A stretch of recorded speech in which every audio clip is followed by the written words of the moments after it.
जय माता दी। दोस्तों यारों, क्या आप जानते हैं आखिर क्यों मेघनाथ को सिर्फ लक्ष्मण ही मार सकते थे, राम नहीं? मेघनाथ लंकापति रावण का सबसे बड़ा पुत्र और युवराज था। माना जाता है कि रावण बहुत बड़ा विद्वान था। रावण अपने से भी कहीं ज्यादा गुणवान, पराक्रमी और विद्वान अपने बड़े पुत्र मेघनाथ को बनाना चाहता था। धर्म ग्रंथों के अनुसार अपने पुत्र को सबसे ज्यादा शक्तिशाली और अजर अमर बनाने की कामना को लेकर त्रिलोक विजेता रावण ने उसके जन्म के समय सभी देवताओं को एक ही स्थान अर्थात 11वें घर में मौजूद रहने के लिए कहा था।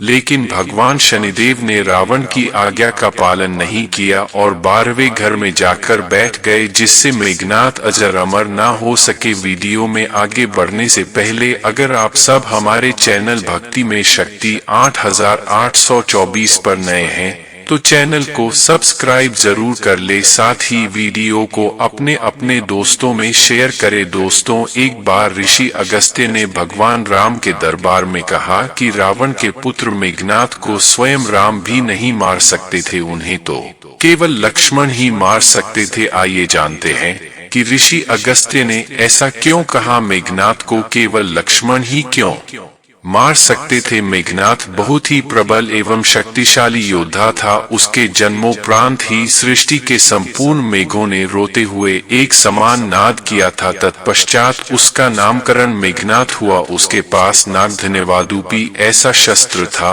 जिससे वह अदृश्य होकर राम लखन सहित पूर्ण सेना पर बादलों के पीछे छुपकर वार कर सकता था। वह भली भांति जानता था कि संसार में किसी भी साधारण मनुष्य के हाथों उसका वध संभव नहीं है। धर्म और अधर्म के बीच युद्ध की समाप्ति के उपरांत भगवान श्री राम के राज्याभिषेक में सम्मिलित अनेक तपस्वी, ऋषि, मुनि आदि भगवान राम से मिलने व आशीर्वाद देने वहां पर उपस्थित हुए। उस समय मुनि अगस्त्य ने प्रभु श्री राम से कहा, राम, आपने रावण व कुंभकर्ण को मारा जो अति दुर्लभ था, लेकिन अधिक विषाद संग्राम लक्ष्मण ने मेघनाथ से किया था। मेघनाथ का वध सबसे ज्यादा विषम था। गुरु के वचनों को सुन प्रभु श्री राम अचंभित हो गए, क्योंकि वे मेघनाथ की प्रबलता व उनके वरदान से अनभिज्ञ थे। तभी अगस्त्य मुनि उन्हें पूरी बात विस्तार से बताते हुए कहते हैं कि मेघनाथ विश्व का एकमात्र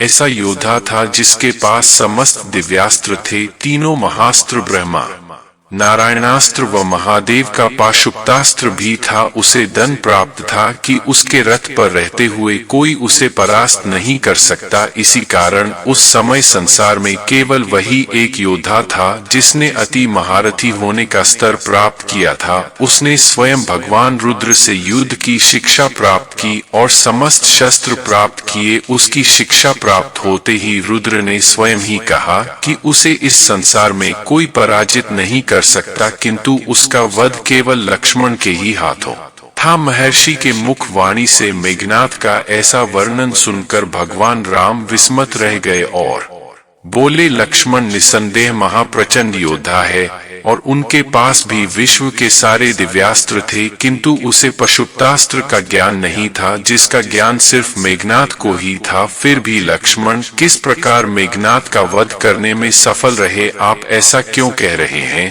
कि केवल लक्ष्मण ही उसका वध कर सकते थे? इस अगस्त्य मुनि ने कहा, आपका कथन सत्य है। जितने दिव्यास्त्र मेघनाथ के पास थे उतने ही लक्ष्मण के पास थे, किंतु मेघनाथ को एक वरदान प्राप्त था। एक बार देवासुर संग्राम में रावण को इंद्र द्वारा बंदी बना लिया गया। तब मेघनाथ ने अपने पिता की रक्षा हेतु इंद्र को ही बंदी बना लिया और उन्हें लंका ले आया। इसीलिए मेघनाथ को इंद्रजीत के नाम से भी जाना जाता है। जब इंद्र को मुक्त कराने के लिए ब्रह्मा जी उसके द्वार पर पधारे तो ब्रह्मा से उसने एक वरदान रूपी अपेक्षा पूर्ण करने को कहा और अपने प्राणों की रक्षा व अमर रहने हेतु उसने यह वरदान मांगा कि मुझे वही मार सकेगा जिसने 14 वर्षों तक ना तो भोजन ग्रहण किया हो, ना ही किसी स्त्री का मुख देखा हो और ना ही निद्रा का आहार ग्रहण किया हो, अर्थात 14 वर्षों तक सोया ना हो। उसके इस वरदान की मांग को पूर्ण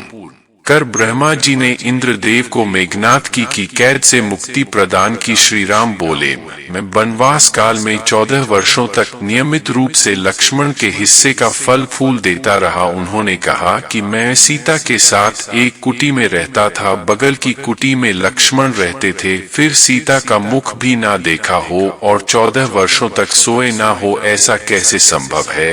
अगस्त्य मुनि सारी बात समझकर मुस्कुराए, प्रभु से कुछ छिपा है।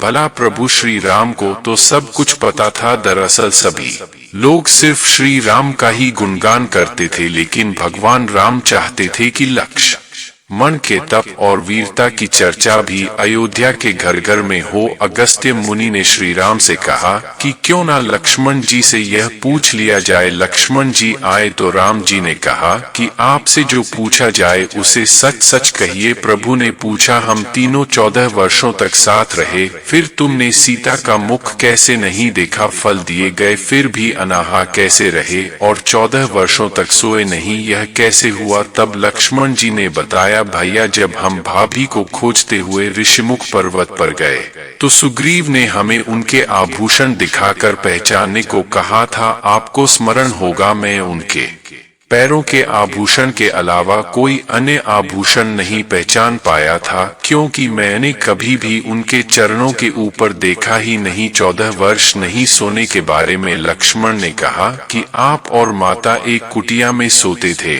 मैं रात भर बाहर धनुष पर बाण चढ़ाए पहरेदारी में खड़ा रहता था। निद्रा देवी ने मेरी आंखों पर पहरा करने की कोशिश की तो मैंने निद्रा को अपने बाणों से बे दिया था। निद्रा ने हार कर स्वीकार किया कि वह 14 साल तक मुझे स्पर्श नहीं करेगी, लेकिन जब श्री राम का अयोध्या में राज्याभिषेक होगा और मैं उनके पीछे सेवक की तरह छत्र लिए खड़ा रहूंगा, तब वह मुझे रेंगी। आपको याद होगा, राज्याभिषेक के समय मेरे हाथ से छत्र गिर गया था। लक्ष्मण जी ने आगे बताया कि जब मैं जो फल फूल लाता था, आप उसके 3 भाग करते थे। एक भाग देकर आप मुझसे कहते थे, लक्ष्मण फल रख लो। आपने कभी फल खाने को नहीं कहा, फिर बिना आपकी आज्ञा के मैं उसे खाता कैसे? मैंने उन्हें संभाल कर रख दिया। लक्ष्मण भगवान राम से कहते हैं कि मैंने गुरु विश्वामित्र से एक अतिरिक्त विद्या का ज्ञान लिया था, इससे बिना अन्न ग्रहण किए भी व्यक्ति जीवित रह सकता है।